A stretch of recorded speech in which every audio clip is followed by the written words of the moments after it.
Hello, my name is Jamaria Ross, and today I will be presenting on my topic of credibility in media literacy. It's a textbook by W. James Potter titled Media Literacy.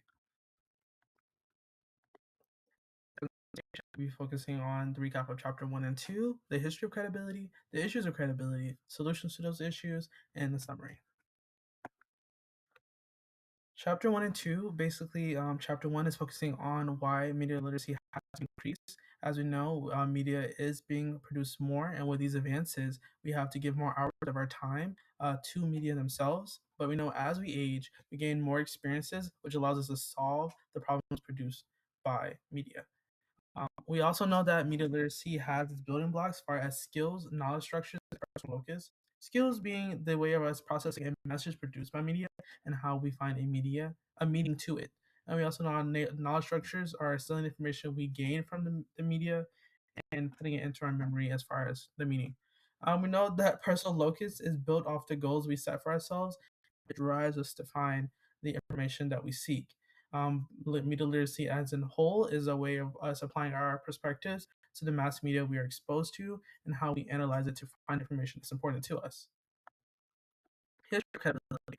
We know back in 350 BCE, where we have Aristotle with his treatise of rhetoric, which means with the means of mode of persuasion, where we're introduced to ethos. Ethos is the way of credibility and trustworthiness given to a speaker from an audience, and his ability to persuade them about the topic he's speaking about, he or she is speaking about.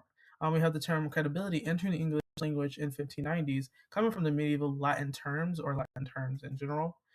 We also have from 1960s to 70s, where we have the Vietnam War, and our term credibility gap is being introduced, where propaganda and information about the war is given to the people, but it isn't actually truthful and it's full of lies. We have also recent times of 1990s to 2000s with digital media being introduced to the World Wide Web. Credibility is starting to lose its importance, and also sources are gaining trust without having proper proof to gain to the information they're producing on their site. Um, I have the question of how credibility has become an issue.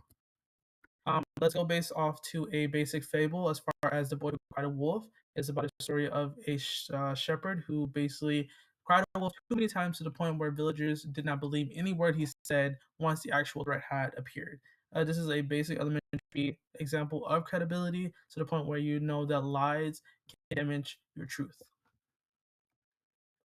With major issues as far as credibility issues in today's time, we have misuse of AI, where mass production of content is being produced, artificial content, artificial content that is too realistic and too believable to the point where society cannot tell what is truthful and what is fake. And the fact that everybody has access to it now, we don't know if major brands are producing true information content they produce, or is it just something with false advertisement. We also have influencers having more influence over national news branches as far as influencers. Their job is to gain followers, and so they have the ability with the introduction of social media and also the increased usage of social media by society. We also know that the government has more control over this. So now that we don't know that influencers are producing media based on their bias and their truth, or is it just a script they're given to?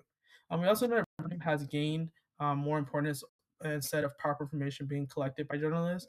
We know that with shrinking consumers over classical media, that it result in proper research being done. But also that attention is a way for consumption to be increased. So deviance is used to gain the attention and increasing the consumption from consumers. Solutions to moderation on all social media platforms as far as humans, but also AI generated labels have been applied to content. Also, AI has also been used to give actual factual evidence to post or any media that is produced to show that actual information is truthful or actual fake. We also have the influencers and the national media businesses competing to where news outlets can actually start to go into a smaller level and go within local news to start building trust from bit by bit. And we also know that viewers have the ability to research the influencers they are following to the point where we have other people actually researching influencers and finding mishaps here and there to where their credibility could potentially be damaged and people are starting to lose their trustworthiness in the influential people. We also have revenue can be broken up into different streams as far as like subscriptions, ad spaces, and public events. We also know that AI can be used to free up time for actual journalists to find actual stories that would be interesting to the people and not just slop. Today that credibility has been an issue since the beginning. We know that credibility was a term that was used in order to gain the trust of the people or any of an audience. We know that media literacy itself from the first and second chapter is something we use daily and we have to use in order to find credibility within the media we consume since it is increasing. We know that media literacy is supposed to show how mass media is supposed to be a good thing or a good aspect in today's time, and that credibility can be fixed when media literacy is applied.